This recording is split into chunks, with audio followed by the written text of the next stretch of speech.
하나님 말씀 보시겠습니다. 하나님 말씀 골로새서 1장 28절에서 29절 말씀입니다. 골로새서 1장 28절에서 29절 말씀입니다. 제가 가진 성경으로는 325페이지쯤 됩니다. 다 찾으신 줄 알고 제가 읽도록 하겠습니다. 우리가 그를 전파하여 각 사람을 권하고 모든 지혜로 각 사람을 가르침은 각 사람을 그리스도 안에서 완전한 자로 세우려 함이니 이를 위하여 나도 내 속에서 능력으로 역사하시는 이의 역사를 따라 힘을 다하여 수고하노라. 아멘. 입으로 고백하라고 그랬어요. 고백할 때에 나에게도 은혜가 되고 또 듣는 자에게도 은혜가 될 줄 압니다. 오늘 말씀의 제목은 진리의 양면, 이런 제목으로 말씀을 드리려고 합니다. 이렇게 성회를 하면서 마음에 이렇게 다가오고 느꼈던 것이 있는데 우리 성도님들이 혼란하시는 부분들이 있어요. 혼란해 하시는 부분들이 성경을 읽다 보면은 말씀이 서로 이렇게 상충하는 것과 같은 그런 말씀들을 우리가 접하게 됩니다. 그런데 그 말씀이 상충된다라고 하면은 우리 예수님께서 상황에 따라서 이렇게도 말씀하시고 저렇게도 말씀하셨을 것이라는 거지요. 근데 그럴 리가 없지요. 만약에 우리 주님이 상황과 형평에 따라서 말씀하셨다라고 하면은 우리가 그분을 신뢰할 수가 없지요. 우리는 온전히 믿음의 주이신 그 예수님의 온전하심을 믿을 때에 우리가 성경이 상충된다라고 의아하며 우리가 혼란해하는 것은 말씀의 문제가 있는 게 아니라 우리가 오해하고 있는 부분이 있기 때문이다라고 우리가 생각할 수 있을 것 같습니다. 그래서 몇 가지를 우리가 혼란하지 말고 굳게 우리가 이해를 하고 서가야 되겠다 해서 말씀을 드리고자 합니다.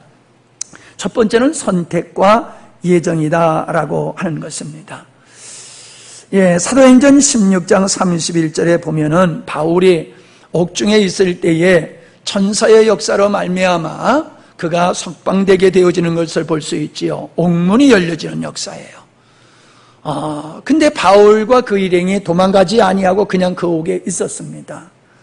그때 간수장이 죄수들이 다 도망간 줄 알고 큰일 났다.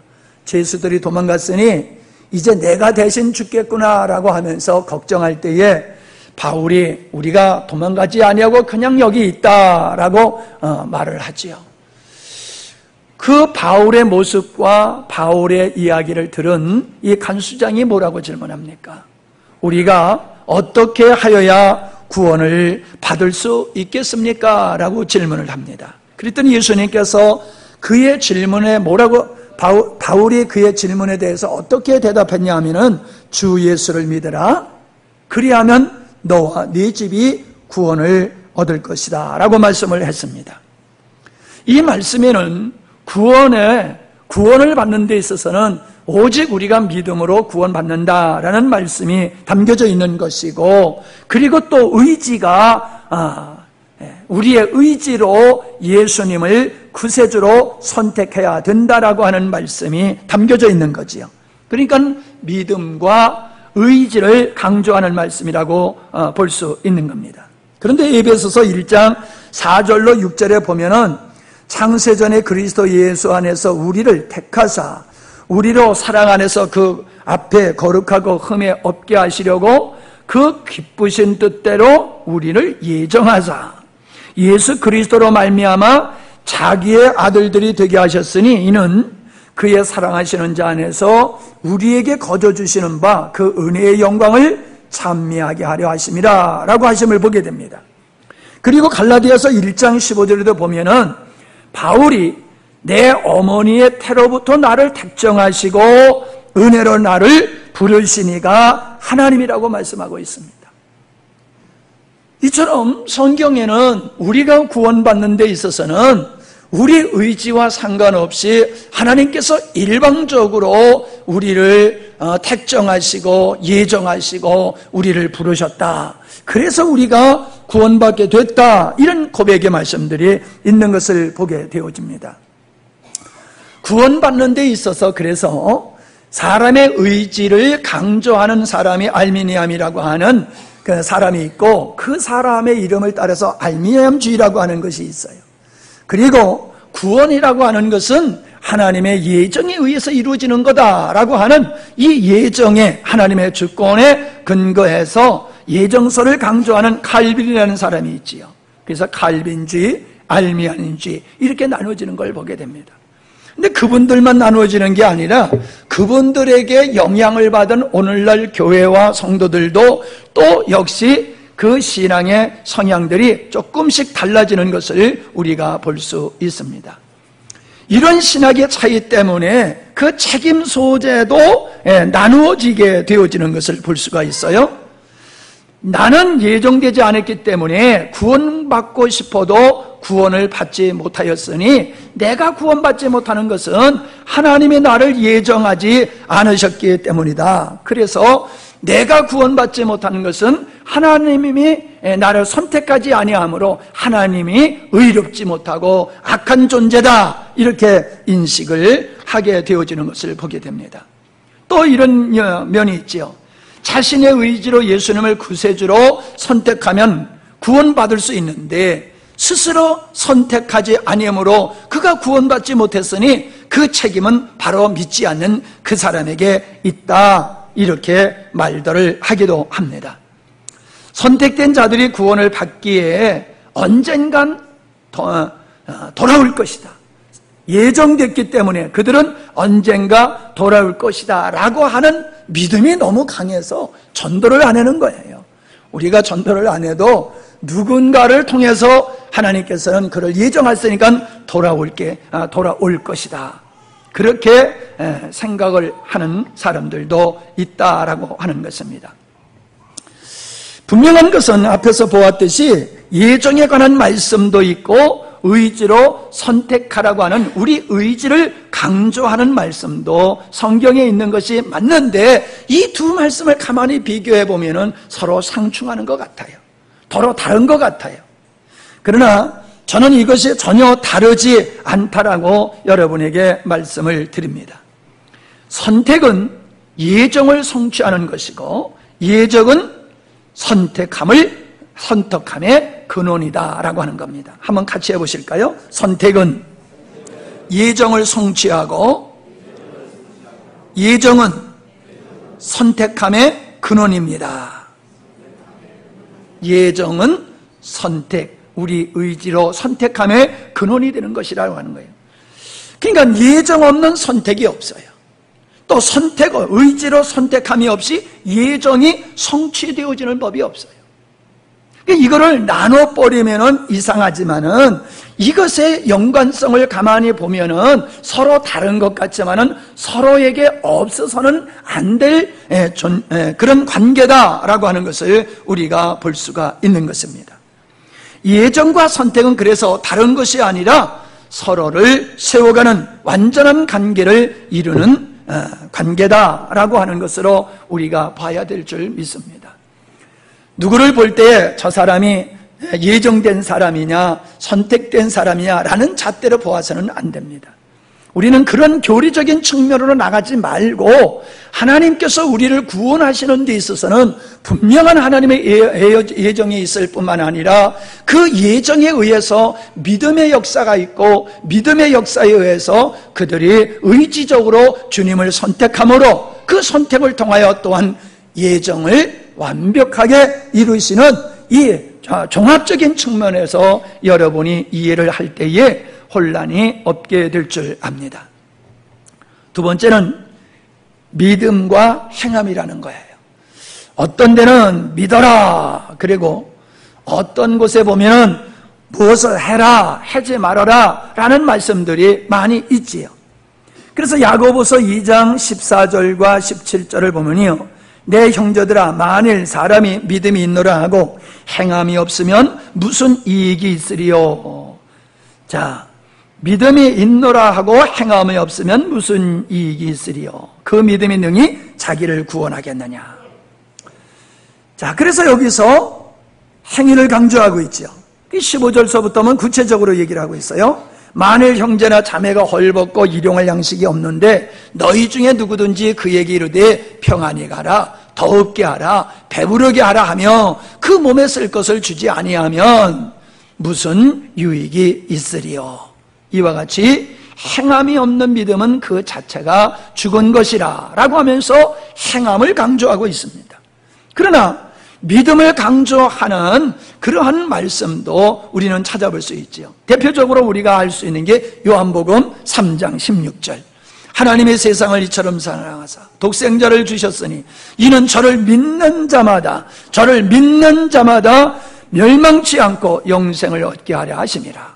하나님이 그 아들을 세상에 보내신 것은 세상을 심판하려 하심이 아니요 저로 말미암아 세상의 구원을 받게 하려 하심이라.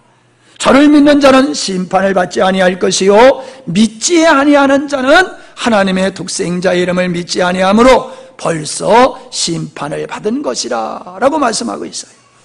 믿음은 구원을 받는다는 거예요. 왜 멸망을 받느냐? 믿지 않기 때문에 멸망을 당하고 심판을 받는 거다, 그렇게 말씀하고 있습니다. 우리가 앞에 말씀과 뒤에 말씀을 대표적으로 제가 소개했는데 보면은 서로 충돌하는 느낌이 들게 되어지는 거지요. 그러나 결론부터 여러분에게 말씀드리면은 이건 상충하는 것이 아니에요. 왜 그렇게 보이냐 하면 이걸 나누기 때문에 그렇다는 거예요. 이걸 하나로 보게 되어지면은 도리어 거기에 하나님의 지혜가 있다라고 하는 것을 우리가 볼 수 있을 줄 압니다. 예를 든다라고 하면요, 여러분, 우리는 이걸 뭐라고 그럽니까? 제가 들고 있는 게 뭐예요? 손이지요. 자, 손인데 여러분이 보이는 게 뭡니까? 요거는요. 자, 요게 손입니까? 요건 손등이라고 그랬죠. 요건 뭐라고 그래요? 손바닥이라고 그래요. 근데 손바닥이 손이고 손등이 손이지요. 근데 이걸 나눠가지고 손바닥과 손등을 나눠가지고 손은 손바닥이다, 손은 손등이다라고 그렇게 고집을 부린다라고 하면은 헷갈리는 거잖아요. 손바닥도 손이고 손등도 손이다라고 하는 겁니다. 자, 우리 면이 있습니다. 면이 있다라고 하면은 위가 있고 밑이 있고 오른쪽, 왼쪽, 이 사면이 있다라고 하는 거예요. 사면이 각각 다르지만은 그 사면으로서 한 면을 유지하게 되어지는 것을 볼 수 있습니다. 또한 예를 들면 사람은 영, 혼, 몸 셋으로 나누어져 있지 않습니까? 그게 인격자란 말이죠. 그런데 사람은 몸이다 라면 그것도 문제가 되잖아요. 사람을 몸을 부정하고 영혼만 이야기해도 문제고요, 혼만 얘기해도 문제거든요. 그 인격자를 얘기하면은 영, 혼, 몸이 인격자, 사람이라는 거예요. 이걸 나누어서 얘기하게 되면은 모순이 되지 않느냐라고 하는 것입니다. 야고보서 2장 22절에 보면은 아주 중요한 말씀을 하고 있습니다. 믿음이 행함과 함께 일하고 행함으로 믿음을 온전케 하느니라 라고 말씀하셨어요. 그러니까 이 말씀이 무슨 뜻이에요? 믿음이 행함과 함께 한다. 쉽게 얘기하면은 믿음이 행함을 낳는 것이고 그 행함이 믿음이라고 하는 것을 온전케 하는 거다. 그러니까 내가 이 행함이 어디서 왔느냐? 믿음으로부터 이 행함이 왔다라고 얘기하는 것이라는 거예요. 그러니까 행함과 믿음을 분리하면 안 된다는 거예요. 믿음이 행함을 낳고 행함이 믿음을 온전케 하는 거라는 거지요. 이걸 띠뿌리면 안 된다라고 하는 것입니다. 자, 주님께서 주기도문을 어떻게 가르쳐 주셨습니까? 뜻이 하늘에서 이루어진 것 같이 땅에서 이루어지게 하옵소서라는 말씀을 하셨지요. 하늘의 뜻은 예정이라고 볼 수 있는 거예요. 그런데 그것이 이루어지도록 기도하라는 것입니다. 우리는 하나님의 뜻이 이루어지도록 기도하여야 할 의지, 선택, 이것이 필요한 거예요. 그러니까 믿음과 행위라고 하는 것과 예전과 의지라고 하는 것은 같은 성향이 있다라고 하는 것이요. 고린도전서 3장 6절에 보면 바울이 구원의 사역을 이렇게 소개하고 있습니다. 나는 심었고 아볼로는 물을 주었으되 오직 하나님은 자라게 하셨나니. 한 영혼을 구원하는 데 있어서 하나님 홀로 독단적으로 하지 않으셨다는 거예요. 하나님의 능력이 없어서가 아니라 하나님은 반드시 당신의 몸된 교회, 지체, 어떤 성도와 함께 그 일을 감당하신다라고 하는 것을 우리에게 보여주고 있는 것이거든요. 그러니까 하나님이 하신다라고 하는 믿음만 가지고 우리가 가만히 있으면 안 된다는 거지. 하나님이 하시지만은 우리가 심고 우리가 물을 주는 일, 이게 있어야 된다는 거예요. 그래야지 구원이라고 하는 이 열매가 맺어진다는 거지요. 마치 몸과 머리와 몸은 각각 다르지만, 역할이 전혀 다르지만은 하나가 되어서 한 역사를 이룬과 같이 우리에게 성령의 역사와 우리의 의지라고 하는 것은 분리해서는 안 된다는 거예요. 그래서 오늘 우리가 읽은 말씀, 본문 말씀 골로새서 2장 28절로 29절에 보면은 우리 안에서 우리를 온전케 하시려고 역사하시는 하나님이 계시다는 거예요. 우리가 온전케 되어지는 것은 우리 안에서 역사하시는 그분, 생명이신 그분 때문에 우리가 온전케 된다라고 하는 얘기를 하고 있어요. 그러니까 우리는 두 손 두 발 다 놓고 있어도 되느냐? 아니라는 거예요. 바울은 뭐라고 합니까? 그러기 때문에 우리도 힘을 다하여 온전케 되는 일을 해야지 된다라고 말씀을 하고 있는 겁니다. 그러니까 균형을 가지고 양면이 있다는 거예요.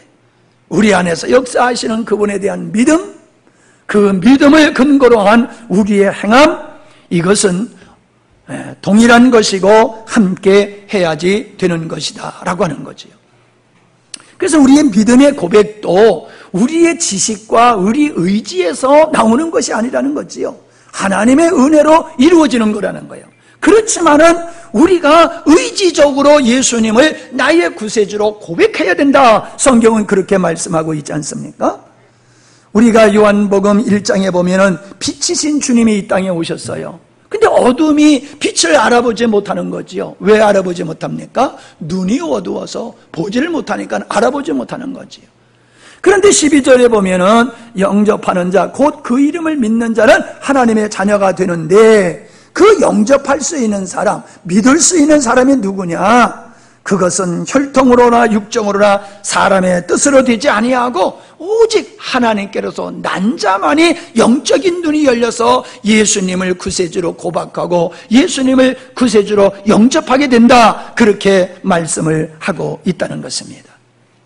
그래서 우리가 예수님을 구세주로 알고 고백하는 것은 사람의 지혜와 의지에 의해서 되는 게 아니라는 거지요.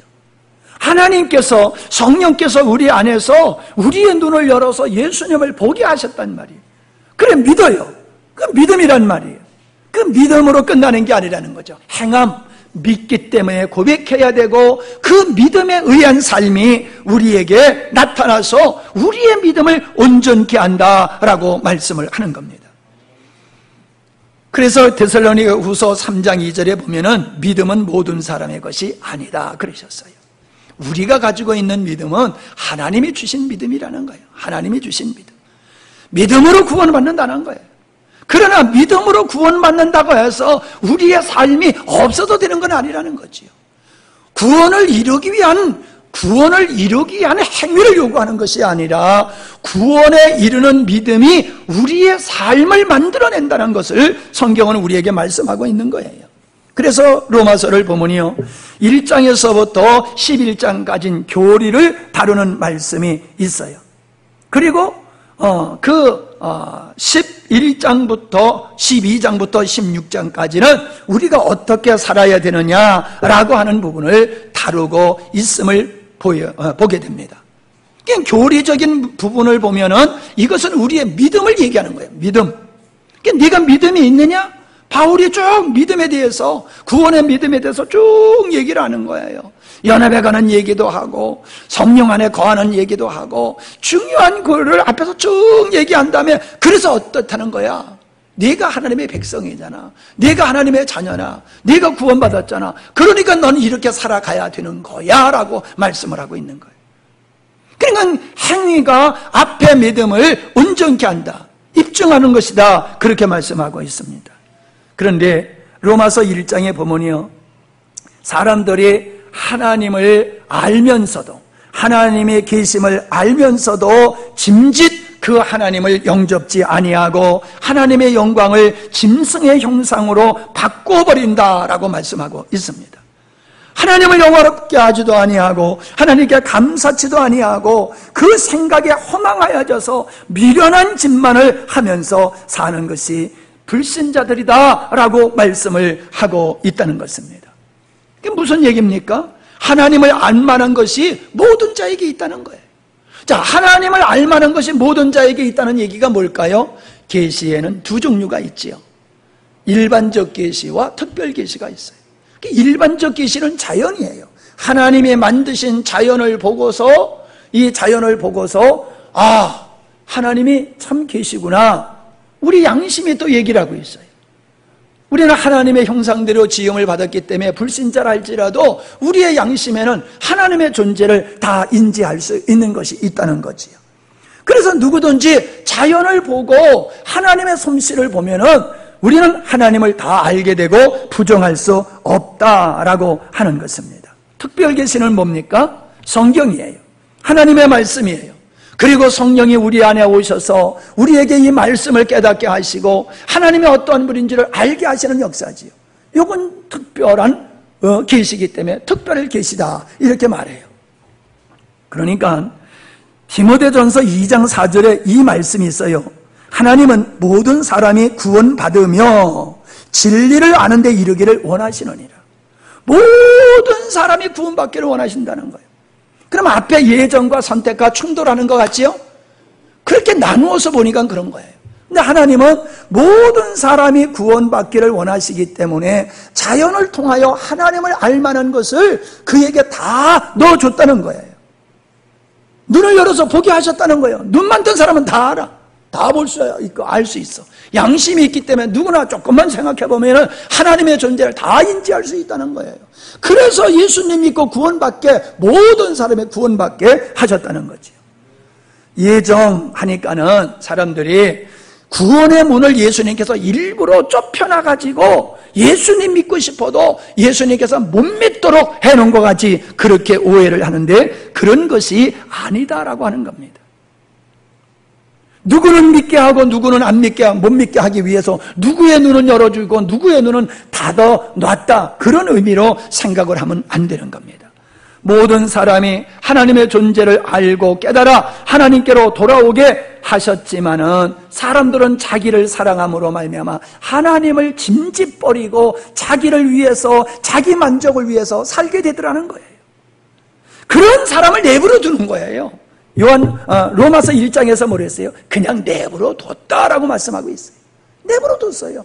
보여줬는데도, 다른 사람이 넘어지는 걸 보면서도, 예를 들어서 자전거 타고 가다가 어떤 녀석이 넘어져가지고 코가 깨지고 아주 그냥 혼쭐이 났잖아요. 얼마 전에. 근데 앞에 자전거 타고 가던 애가 확 꼬꾸러지면은 뒤에 사람은 어떻게 돼야 돼요? 정신 차려야 되잖아요. 저기 뭐가 있구나. 그래서 저렇게 넘어지는구나. 그러면 난 속도를 줄이고 조심조심 가든지 내리든지 그래야 되는데 앞에 사람이 냈다 꼬꾸러지는데도 기분 좋게 달려버리면 똑같이 넘어질 거 아니란 말이에요. 그런 바보가 어디 있겠어요? 근데 그런 바보들이 있다는 거예요.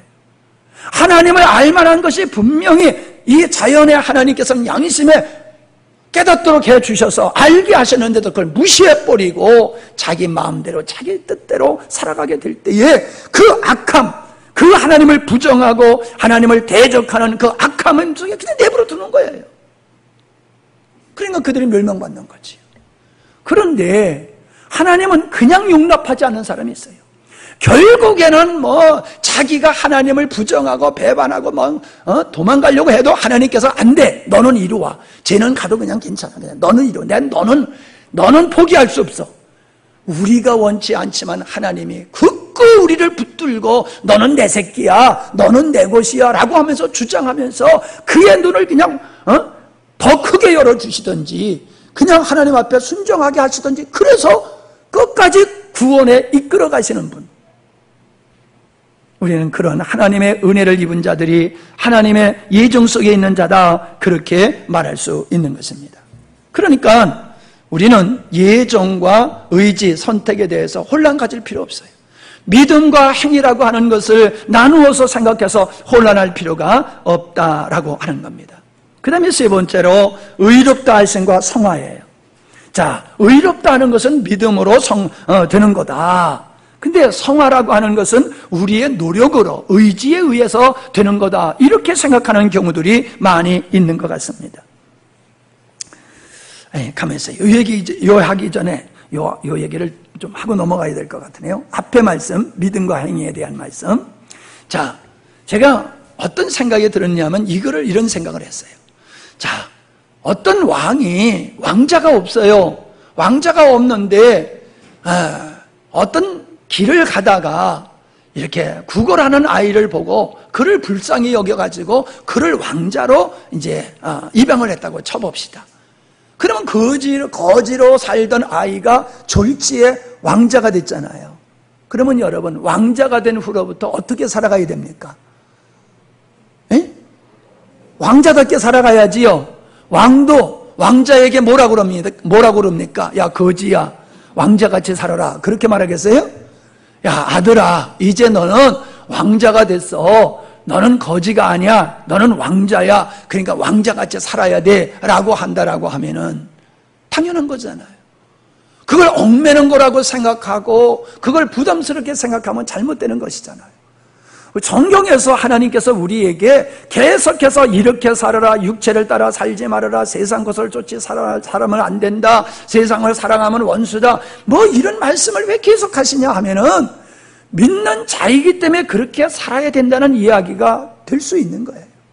그렇게 살아서 믿음을 우리가 구원에 이르는 것이 아니라 은혜로 구원받았기 때문에 은혜로 왕자가 됐던 그 소년과 같이 은혜로 하나님의 자녀가 됐으니까 우리는 그 말씀대로 사는 것이 부담스럽고 힘들어도 당연해야 된다, 그 말씀을 해야 되는데 그냥 빼치고 넘어가 버려서 다시 합니다. 자, 세 번째로 의롭다 하심과 성화도 같은 차원으로 보시면 된다라고 하는 거예요.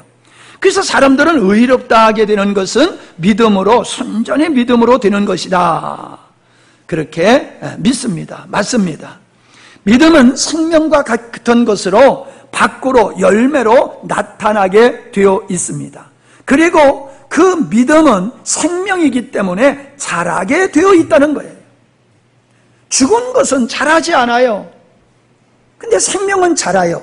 우리가 의롭다고 하는 것은 신분으로, 법적으로만 넌 의로운 자야 라고 하는 것만이 아니라는 거지요. 우리가 신분적으로 의롭다함을 받았을 뿐만 아니라 우리에게 하나님의 생명을 넣어주셔서 우리로 하여금 하나님의 생명을 지닌 자가 되게 하셨다는 거예요.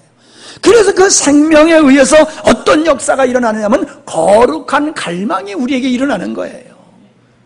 예수님을 믿고 구원받게 됐고 의로워지게 되어지면 우리 안에서 새로운 갈망이 일어나는 거예요. 새로운 갈망. 여러분, 더우니까는 뭐가 마시고 싶어요? 시원한 아이스크림 먹고 싶잖아요. 누가 나한테 사달라고 그래봐요. 믿음이 없어. 아멘 안 하잖아. 아멘 안 하니 내가 주머니가 굳는다. 여러분, 우리는 더우니까, 목이 마르니까 물을 찾잖아요. 시원한 아이스크림, 팥빙수 이런 걸 찾잖아요. 시원한 수박. 오늘 시원한 수박 7덩이가, 이만한 7덩이가 있으니까 하여튼 실컷 잡수시기 바랍니다. 우리 최 목사님 뵈러 온 성도님이 그렇게 사오셨어요. 여러분들 잡수시라고. 자, 목마르면 그런 게 먹고 싶단 말이에요. 애가 쓰면요, 이상하게 안 먹고 싶었던 걸 먹고 싶고, 먹고 싶었던 게 먹기 싫어지고, 그래요? 왜 그래요? 우리 안에 하나님의 생명, 거룩한 생명이 우리 안에 들어오니까 나쁜 것은 싫어지고 좋은 것을 사모하는 이런 희한한 역사가 일어나게 되는 거지요. 그러니까 성화라고 하는 것은 내가 노력해서 예수님을 닮아가고 내가 노력해서 멋지게 되는 게 아니라는 거예요. 우리 안에 생명이신 그분이 우리로 하여금 갈망을 주고, 갈망을 주니까 우리가 그걸 쫓아서 살다 보니까는 우리가 성화가 된다는 거예요. 할렐루야. 그러니까는요, 의로워지는 것도 믿음으로 되는 거고 성화가 되는 것도 은혜로 되어지는 것임을 우리는 알 수가 있는 거예요. 네 번째로는요, 십자가와 부활은 다른 것이 아니다라고 하는 겁니다. 십자가는 죽음이고요, 부활은 생명이지 않습니까? 그러니까 죽음과 부활, 생명이라고 하는 것은 극과 극이지요. 그러나 이 십자가와 부활이라고 하는 걸 떼버리면은 이게 있을 수가 없는 일이에요. 죽음이 있어야 부활이 있는 거지요. 부활은 죽음을 전제로 하는 거지요. 예수님의 죽음은 또 부활을 전제로, 부활은 죽음을 근거로 이렇게 이루어지는 것을 볼 수가 있어요. 그러니까는 십자가, 죽음 없는 부활 없어요. 부활 없는 십자가 없다라고 하는 것입니다. 이 말을 바꾸어서 얘기하면요, 십자가는 부활을 오게 했고 부활은 십자가를 온전케 한 것이다 라고 하는 것이지요. 십자가는 죄 사함과 옛사람을 처리하며 아담의 저주로부터 자유를 가져옵니다. 그리고 율법으로부터도 자유케 하는 것이 십자가의 예수님의 죽음을 통하여 우리에게 자유케 하는 은혜라는 것이지요. 그리고 십자가는요, 생명이신 성령이 우리에게 내주하실 수 있는 길을 열어놓는 것이 십자가예요. 그러니까 이런 예수님의 십자가가 없이 부활의 생명에 참여할 길은 없다라고 하는 거지요. 부활의 주님의 내주하심으로 죄로부터 자유하게 하시고 타락한 자유와 세상과 사단의 권세로부터 자유하게 하시는 거예요. 이런 내주하심으로 이런 타락한 자아와 사단과 세상으로부터의 자유는 십자가를 통한 죄사함과 율법으로부터의 자유가 있을 때에 가능한 거예요. 그것이 없으면 부활의 영광, 부활로 말미암아 우리에게 주어지는 자유와 은혜를 누릴 수가 없다라고 하는 것입니다. 부활로 이해하는 자아와 세상과 사단으로부터의 자유함이 없다면 십자가로 인한 자유와 죄로부터, 율법으로부터의 자유는 결실을 할 수 없는 나무와 같이 되는 거예요. 그래서 우리는 이 십자가의 믿음과 부활의 믿음, 이 십자가와 부활이 함께 우리에게 믿음이 되어졌을 때에 온전한 자유함을 누릴 수 있는 것이다 라고 하는 것이죠. 십자가 부활이 하나로 작용하게 될 때에 생명이신 예수 그리스도가 우리의 삶 속에 능력으로 다가오신다는 거예요. 율법은 그리스도를 이 땅에 오게 한 역할을 한 거예요. 율법이 없으면 우리가 죄인임을 모르게 되지요. 죄인임을 모르면은 예수 그리스도를 필요로 하지 않습니다. 예수님의 오실 필요도 없고 그래요. 그래서 율법은 그리스도의 모형과 그림자로서 율법은 예수 그리스도를 이 땅에 오게 하신 존재다. 요한계시록에 보면은 남자아이를 낳은 여자를 핍박하는 사건이 나옵니다. 그 남자아이가 천하를 구원하는 예수 그리스도를 이제 말씀하는 것이거든요. 그 예수님을 낳은 여자가 누구냐라는 거예요. 그게 교회라는 거예요. 아니, 그게 무슨 뜻이에요? 헷갈리실지 몰라요. 그러나 여러분, 우리가 죄인이기 때문에 예수님이 이 땅에 오신 거예요. 우리가 죄인이 아니면 예수님이 이 땅에 오실 이유가 없거든요. 그래서 죄인이 이 땅에 있으므로 그 죄인을 구원하러 주님이 오셨기 때문에 주님이 이 땅에 오시면 죄인 때문에 오신 것으로 죄인이 그리스도를 낳았다, 이렇게 표현을 요한계시록에서 하고 있는 것입니다. 율법은 한마디로 표현한다면 목숨을 다하여 힘을 다하여 뜻을 다하여 하나님을 사랑하고 이웃을 네 몸과 같이 사랑하라 하시지 않았습니까? 그러니까 율법도 결국은 사랑을 얘기하고 있는 거예요. 사랑을 하면은 율법을 완성한다고 그랬어요. 근데 복음도 뭐예요? 예수 그리스도의 의로 말미암아 결국 하나님의 사랑이 실현되어지는 게 복음이잖아요. 그러니까 모습은 다를지 모르지만 율법도 사랑이요 복음도 사랑이다라고 하는 것을 우리는 알 수가 있습니다. 구약에서 율법을 제사의식으로 지킬 때에는 그들이 제사의식만 지키면 되는 게 아니에요.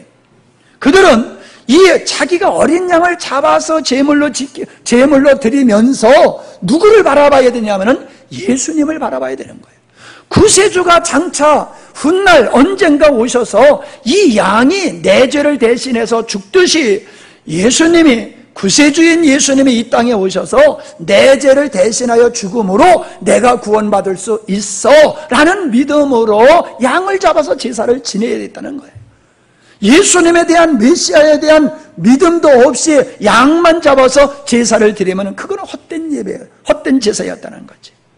그러니까는 구약의 성도들이 왜 제사의식을 그렇게 율법을 철저히 지키면서도 하나님과 상관없는 삶을 살았느냐라고 하면은 그 제사의 의미가 뭔지 그걸 몰랐던 거예요. 그냥 형식적으로만 하는 것이지 그 형식을 왜 의식을 주시고 의식을 행하게 하셨는지를 모르는 거예요. 지금 내가 하는 것은 모형이고 실체가 있는데 실체를 모르고 모형만 붙들고 살았다는 거예요. 그래서 구약의 성도들은 하나님을 예배하면서도 하나님과 상관없이 살았고 예수님이 앞에 와서 있으면서도 계속해서 제사를 드리면서 그 자기들이 드리는 제사의 실체이신 예수님을 자기 손으로 죽여버리고야 말았다는 것이지요. 율법은 정죄함에 이르게 하지 않습니까? 복음은 우리에게 자유를 준다는 거예요. 그러니까 정죄함에 이르러서 결국 어떻게 돼요? 정죄함에 이르는 옛사람을 우리가 부정하는 거잖아요. 그게 자기 부인이잖아요. 율법은 결국 우리가 죄인임을 깨닫게 해서 자기 부인을 함으로 말미암아 생명이신 예수 그리스도께로 가게 하는 몽학선생의 역할을 하는 거지요. 그래서 율법이 우리를 정죄하는 것이 저주가 아니라 그 정죄함을 통하여 우리는 예수 그리스도께로 가게 되어지는 이 은총을 입는 것이라는 거지요. 궁극적으로 율법은 우리를 절망으로 떨구는 것이 아니라 생명으로 인도하는 존재다라고 하는 것을 알 수 있습니다. 자기 의를 버리고 주님의 의로 살아가는 것은 율법과 복음이 하나 된 상태에서 이루어질 수 있는 일이다라고 하는 겁니다. 율법 아래서 우리는 날마다 죽어야 하고 복음 안에서 날마다 자유로워야 한다라고 하는 것입니다. 그러니까 하나님의 말씀을 통해서 우리는 맨날 깨져야 돼요. 율법에 의해서 율법이라는 잣대를 통해서 보니까 내가 죄인이야 라고 하는 것 같이 하나님의 말씀에 의해서 우리는 자꾸 깨져야 되고 자기 부정이 이루어져야 되는 것이지요. 뿐만 아니라 생명이신 주님으로 말미암아 우리는 날마다 또 자유하며 이기는 삶을 살아갈 수 있다는 거예요. 우리는 옛사람이 십자가에서 단번에 죽었습니다. 2번 죽고 3번 죽을 필요가 없어요. 예수님이 나를 위해서 살던 그 옛사람을 위해서 십자가에서 단번에 죽으셨어요. 우리 죄를 위해서 단번에 죽으셨듯이 우리 옛사람을 위해서도 단번에 죽으셨어요. 우리는 반복해 죽을 필요가 없어요. 그거 한 번으로 좋게요. 그러나 단번에 죽으신 그 단번에 죽으신 예수님 안에서 우리 옛사람도 단번에 죽었는데 단번에 죽은 사람이 계속 죽음의 자리에 있도록 우리는 바울이 말하는 대로 날마다 죽어야 되는 거예요. 날마다 죽음으로 단번에 죽은 옛사람이 십자가에서 내려오지 못하도록 우리는 해야지 된다라고 하는 것입니다. 그런 의미에서 우리는 율법과 복음은 하나라. 율법이 복음을 낳고 복음이 율법을 성취한 것이다 라고 하는 것을 우리가 인식을 해야 될 줄 믿습니다. 사람은 영혼 몸으로 되어 있지만 나눠서는 안 된다는 말씀드렸습니다. 진리는 마치 동전과 같아서 양면과 같아요. 그걸 나눌 수가 없다는 거지요. 믿음을 배제한 행함이나 행함을 배제한 믿음이라는 진리는 이 땅에 없다는 거예요. 십자가 없는 부활이나 부활 없는 십자가도 없다는 것이고 내주하시는 주님의 역사 없는 인간의 열심이라고 하는 것은 마치 죽은 행실과 같다. 열심 없는 생명의 역사하심도 없다. 그래서 내조하시는 그분의 역사와 우리의 의지적인 열심, 순종 이런 것들이 하나가 되어서 하나님의 역사를 이루어내는 것이라는 거예요. 믿음을 강조하다가 행위를 소홀히 하거나 예정을 강조하다가 의지와 전도를 소홀히 하거나 복음을 강조하다가 복음의 책임을 외면하거나 의롭다는 것에 묶여서 성화를 외면하거나 십자가를 강조하다가 부활을 놓치는 경향이 없기를 바랍니다. 여러분에게 드릴 말씀은 그겁니다. 모순과 같이 보이고 상충하는 것 같이 보이지만 그게 아니라 둘이 하나가 될 때에 온전함을 이루는 것이다. 그래서 우리는 진리는 절대로 모순이 없고 그 진리 위에서 살아가는 것은 우리가 치우치면 안 된다는 거예요. 양쪽에 우리는 동일하게 비중을 가지고 우리가 살아갈 때에 우리 안에 생명이 되어주신 그분이 우리의 삶을 통하여 우리의 인격을 통하여 아름답게 나타날 줄로 믿습니다. 조금 어려운 설교지만은 재밌는 설교예요. 이번 집회에 많은 분들이 참 혼미스러웠던 것들이 잘 정리가 돼서 참 고마웠다고 고백을 하는데 오늘 말씀도 그런 차원이에요. 여러분들이 오늘 말씀을 계속해서 인터넷을 통해서 듣고 묵상하다 보면은 이제 더 여러분에게 이런 것이로구나 하는 그 깨달음이 올 줄로 믿습니다. 한 번 듣고 끝나면 안 돼요. 여러분들이 지속적으로 듣고 묵상하고 그러다 보면 열리게 될 줄 믿습니다. 기도합니다. 하나님 아버지 감사합니다. 지난 주간에 놀라운 하나님의 영광이 이곳에 함께 하셨습니다. 그런데 그 놀라운 영광은 우리의 땀과 수고의 과정을 통하여서 이루어졌음을 우리가 고백드립니다. 하나님이 하셨고 우리가 했습니다. 우리가 했고 하나님이 하셨습니다. 하나님이 없는 우리의 수고는 의미가 없고 우리의 수고 없이 하나님은 결단코 어떤 일도 하지 아니하시는 것을 우리는 다시 한번 확증할 수 있는 시간이 있었습니다. 하나님, 우리의 문제가 그렇습니다. 우리의 현실 앞에 있는 문제들이 해결되어지는 것이 그렇습니다. 우리의 미래도 그렇습니다. 하나님은 우리 안에서 생명으로 분명히 역사하십니다. 그러나 하나님, 그의 내면에서 역사하시는 주님을 믿는 믿음으로 우리의 땀과 수고가 있을 때에 하나님의 역사가 우리의 삶 속에 열매로 나타남을 믿습니다. 우리가 이것을 분명히 알게 하시고 진리의 양면을 잘 균형 있게 갖춘 믿음을 통하여 건강한 믿음의 생활을 할 수 있는 저희들이 될 수 있도록 하나님 은혜 베풀어 주옵소서. 수고하고 애쓴 귀한 당신의 자녀들을 주께서 기억하고 아실 줄 믿습니다. 저들의 땀과 눈물과 수고를 주께서 기억하시고 저희들의 그것을 통하여 하나님의 영광이 더 이 땅에 드러나며 더 놀라운 역사로 발전되게 하시고 저희 개인들이 아름다운 하나님의 역사에 소중한 역할을 감당하는 우리 귀한 집사님들이 되게 하여 주시옵소서. 부엌에서 밖에서 하나님 여러모로 수고한 숙인들 하나님 감사합니다. 그들이 더 충성된 아름다운 주의 일꾼들이 되게 하여 주시옵소서. 예수님의 이름으로 간절히 기도하옵나이다. 아멘.